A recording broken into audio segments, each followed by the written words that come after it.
Alright, nasa linya na natin si Ginoong Augusto Ferreira. Siya po ang Pangulo po ng Automobile Association of the Philippines. Sir August, kamusta ka na? Good morning, si Joel Siweng. Magandang umaga Good sa inyo morning lahat. po. John na lang, mahirap yung August. Parang buwan. Oy, pero classic ang pangalan niyo, sir, Augustus. Augustus, parang ano, parang parang Roman Empire. Yun, oo. Parang, Oo, pero mukhang parang Pilipino emperor pa rin eh. Kahit anong iba pangalan. Sergio. Sergio. Sergio. May moratorium, may panawagan ng moratorium doon sa mga motorcycle taxi. Ang sinasabi naman ng iba, kulang pa nga tayo eh. Kaya gusto Correct. nating dagdagan yan. Ano ba anong pananaw ng Automotive Kasi Association of the Philippines? Tinignan ko nga yung panukala nila na lagyan ng moratorium. Kasi may House Bill ngayon na pending sa Kongreso na gusto nilang iayusin yung mga motorcycle taxi na yan by using a franchise system para magkaroon ng order. No? So kung titingnan mo, ano ba talaga ang problema? Ang problema nila traffic. So ang susunod na tanong dyan, yung mga motorsiklo ba ay nagkokos ng traffic? Kasi kung titingnan mo yung House Bill, binanggit din noon na kailangan ng alternatibo at galing din sa opisina ng Presidente ng Pilipinas, no? Kailangan ng alternatibong transport system kasi alam naman natin lahat, wala tayong mass transport sa Metro Manila. Pangalawa, ang cost ng traffic, yung dami ng sasakyan. Hindi ibig sabihin dami ng motorsiklo, kasi ang sasakyan, yung auto, SUV, bus, truck, pick-up, yung kalsada talaga natin, ang kapasidad niyan, hindi kaya ng ganung karami. Kaya mapapansin mo, may panahon na magaan yung traffic, may panahon naman na sobra ang traffic na hindi na gumagalaw. Volume ang problema. No? Hindi niyo ba sinasama, Sergio, sa sa sasakyan, yung word na sasakyan, yung motorsiklo? Oo, kasi yung motorsiklo, kung titingnan mo kahit sa ibang bansa, that is a more convenient and faster way by which you transport. Ang issue dyan, transporting people. Galing ka sa bahay, papasok ka sa opisina. Ang tanong ko sa kanila ano ba pinakamabilis? Sa ordinaryong tao, Yung ordinaryong tao, wala motorsiklo, syempre. Motorsiklo. Kasi nakakasingit sa pagitan yan. Yung issue, May issue lang sa motorsiklo Safety. dahil sa disiplina. Diba? yes. Yung issue po na safety. Safety, issue rin yan. So, yung, ano yan? Safety, Sergio. Safety. Pero kung ang safety, para ma-manage mo yan, ibaba mo yung speed. Kaso yung hindi mga natin... aksidente sa motorsiklo, yun yung overspeeding, mga lasing kung magmaneho, walang gamit na helmet, yun yung talagang fatal yun pag na-aksidente ang motor. Yung mga bus, nalagyan yan pang-control, hindi po ba? Mayroong speed limiter. May batas tungkol doon Sa motorsiklo ba pwedeng lagyan ng speed limiter, lalo na po kung pang-transport, pang-public transport? Yes. Pwede po Kaya yan? nga, dun sa House Bill na pinopropose nila ni Congressman Busita, pag ginawa mong prangkisa yan, may requirement yung prangkisa para mapasok ka doon, So siguro pwede nilang gawin doon, dapat grupo kayo para mabigyan kayo ng prangkisa. Yung grupo binibigyan, hindi isa-isa. Parang Pangalawa, kooperatiba din po.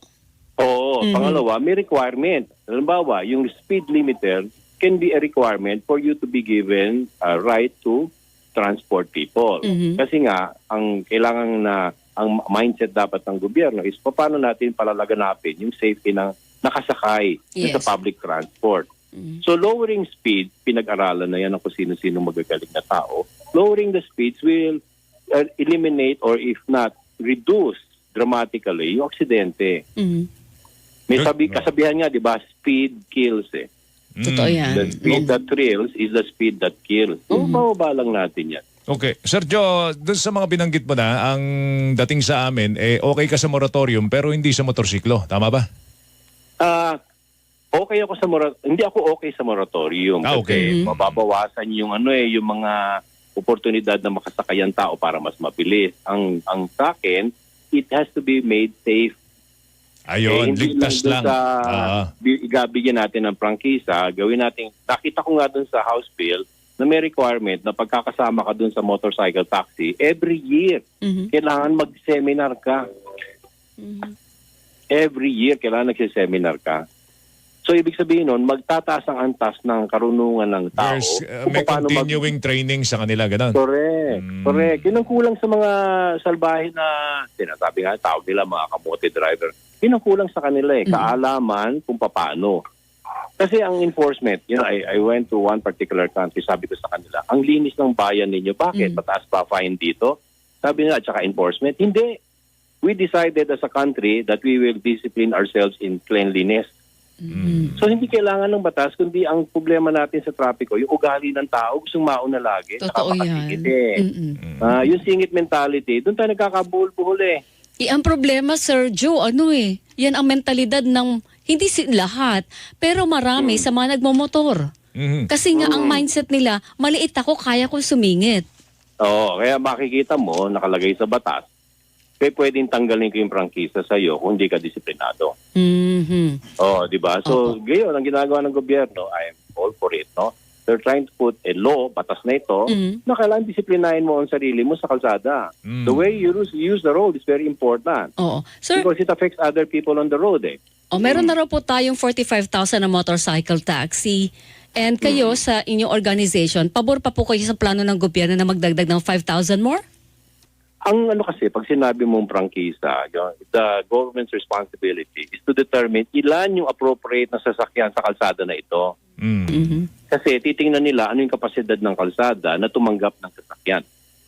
So therefore, yun yung role ng franchise. Hindi ka mag-over license ng sasakyan. Kung sobra na dito sa lugar na ito, kailangan yung prangkisa, hindi ka mag-a-allow na madagdagan pa. So therefore, merong pag-aaral ng LTFRB dyan at saka LTO na ito ay sobrang nasa sasakyan, so dapat hindi na tayo magdagdag dito. Hindi ba pwedeng blanket, hindi magdadagdag. Ay mahirap yung ganun. Ang problem with the motorcycle taxis, wala silang specific route. Kahit saan pwede sila para silang taxi, hindi ba? Kaya Hindi katulad ng jeep at saka ng mga bus na merong specific route sa franchise po nila. Yes, yes. Well, those are some of the things that can be fixed by the law. Yung sa implementing rules, pwedeng prangkisa mo, kaya nga franchise dito ka lang sa ruta na ito. So Kasi pwedeng para takdaan. Pwede. Sa implementing rules yan, pwedeng sabihin na, ito ang prangkisa mo, pero dito ka lang. So talagang makikipag-compete na sila sa mga ordinaryong jeep, sa mga pero bus, kung pagpitin tricycles. Kung pag sinama natin yung jeep, bus, at saka kung may tren yung lugar na yan, kailangan pa ba ng motorized taxi dyan? Ayun, pwede mong gawin sa implementing rules ng batas na yan pag naaprubahan yan. So therefore, kaya nga ang tawag yan, regulating body. Opo. Nire-regulate nila ilan yung pwedeng dumaan dyan sa kalsada na yan. Okay, so magdadagdag ka o kaya naman ang operation ng motorcycle taxi mo, meron ka na specific route kung saan kulang ang mass transport. Yes, pwedeng ganon. Okay. Pwedeng ganon. So may paraan Kaya lang minsan, kailangan intindihin natin ano ba talaga yung problema at ano yung posibilidad na solusyon. Kung may solusyon ka man, may plus-minus yan. No? May magandang parte yung solusyon mo, may negatibo. So, kailangan gumawa ka ng solusyon na yung negative part of the law can be mitigated by implementing rules.